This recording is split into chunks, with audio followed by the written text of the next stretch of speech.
বিসমিল্লাহির রহমানির রহিম। ভাই ও বোনেরা, যে যেখান থেকে আমাকে দেখছেন এবং শুনছেন, আপনাদের সবাইকে আমার সালাম, আসসালামু আলাইকুম। আশা করি আপনারা ভালো আছেন, আমিও ভালো আছি। UK property gossip by Tasmina YouTube চ্যানেলের পক্ষ থেকে জানাই শুভেচ্ছা।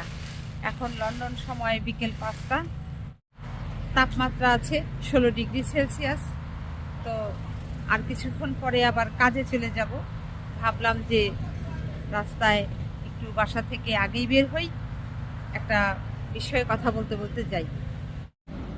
আজ বাংলাদেশে মোটামুটি 9 ঘন্টা আগে মানবজমিন পত্রিকাতে যে খবরটি প্রকাশ হয়েছে সেটা হলো কাদের সহ 10 জনের বিরুদ্ধে ইন্টারপোলের রেড নোটিশ জারির আবেদন আইজিপি দপ্তরে। আর খবরের বিস্তারিততে যেটি বলা হয়েছে যে আওয়ামী লীগের সাধারণ সম্পাদক ওবায়দুল কাদের, সাবেক স্বরাষ্ট্রমন্ত্রী আসাদুজ্জামান খান কামাল, সাবেক মন্ত্রী জাহাঙ্গীর কবির নানক এবং সেই সাথে আইনশৃঙ্খলা বাহিনীর সদস্য সহ মোট 10 জনকে গ্রেপ্তারে ইন্টারপোলের রেড অ্যালার্ট জারির আবেদন জানিয়ে পুলিশ মহাপরিদর্শককে অর্থাৎ আইজিপিকে চিঠি পাঠানো হয়েছে। এই ছিল মূল খবরটা। এখন এটি নিয়ে আজ আপনাদের সাথে আমি কথা বলতে চাচ্ছি। বাংলাদেশে জুলাই বিপ্লব হয়েছে গত 2024-এ। তো সেই 2024-এর জুলাই থেকে হিসাব করলে এই এখন 2025-এর এপ্রিল, প্রায় 8 মাস পেরিয়ে 9 মাস ছুঁই। আর এখন পর্যন্ত এই আওয়ামী লীগের যারা হত্যাকারী, বিশেষ করে এই স্বরাষ্ট্রমন্ত্রী, সাবেক স্বরাষ্ট্রমন্ত্রী আসাদুজ্জামান খান কামাল, তারপর সেতুমন্ত্রী ওবায়দুল কাদের, সাবেক সেতুমন্ত্রী জাহাঙ্গীর কবির নানক, এরা অগ্রণী ভূমিকা পালন করেছে ছাত্রদের হত্যার ব্যাপারে। আপনারা আর কতদিন এভাবে পালিয়ে থাকবেন বলেন তো? এই যে আজ অলরেডি ইন্টারপোলের আপনাদের রেড অ্যালার্ট জারির জন্য সেখানে কাগজপত্র সব চলে গেছে।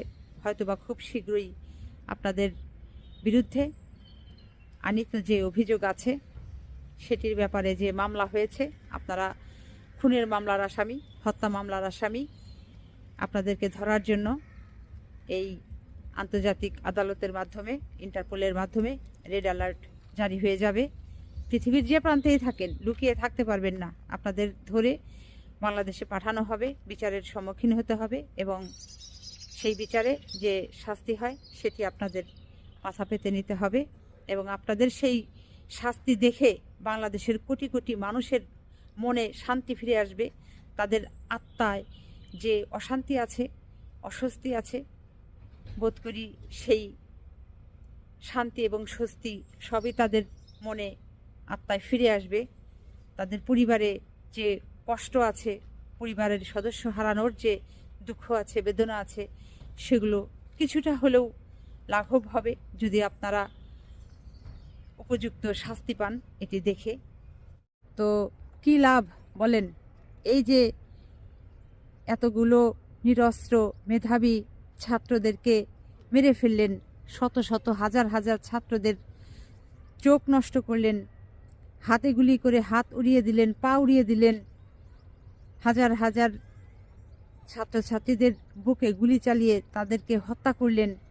তাদের পরিবারের সদস্যগুলোর কান্না আপনাদের চোখে পড়ে না, আপনাদের কান পর্যন্ত সেই কান্নার শব্দ পৌঁছায় না, যায় না। যাবে কি করে? গেলে তো আপনাদের টাকা কামাই বন্ধ হয়ে যেত। আপনারা তো ক্ষমতায় বসেছিলেন টাকা কামানোর ধান্দায়। আপনাদের একই ধান্দা ছিল যে বাংলাদেশের ধন সম্পদ, অর্থ সম্পদ কীভাবে লুটেপুটে খাবেন, বাংলাদেশের বাহিরে আপনারা সেগুলো পাচার করবেন। কোনো লাভ নেই। দিন শেষে ফলাফল একেবারেই যে শূন্য। এখন দেশ থেকে বিতাড়িত পালিয়ে আছেন অন্য দেশে। এক একজনের বয়সও তো কম হয়নি, কারো 75, কারো 80, কারো বা আবার 80 ঊর্ধ্ব। এই বয়সে মানুষের বার্ধক্যে উপনীত হয়। যে কোনো সময় বড় ধরনের যে কোনো রোগে আপনারা আক্রান্ত হয়ে ওখানেই শেষ হয়ে যেতে পারেন। হায়াত মৌতের কথা তো আর বলা যায় না। তো এগুলো কার জন্য করলেন, কাদের জন্য করলেন? ভোগ তো কিছুই হচ্ছে না। এই অনেকেই ধন সম্পদ বাংলাদেশে যেগুলো রেখে গিয়েছিলেন, অনেক দুর্বৃত্তরা সেগুলো ভাঙচুর করে নষ্ট করে ফেলেছে, আগুন দিয়ে পুড়িয়ে ফেলেছে, কিংবা দেশের মানুষের রোষানলে পড়ে আক্রোশে সেই আপনাদের সম্পদ, রেখে যাওয়া সম্পদ অনেকটা নষ্ট হয়ে গেছে, ধ্বংস হয়ে গেছে। এখন জীবনে যতদিন আর বাঁচবেন বাংলাদেশে আসতে পারবেন কি না সন্দেহ আছে।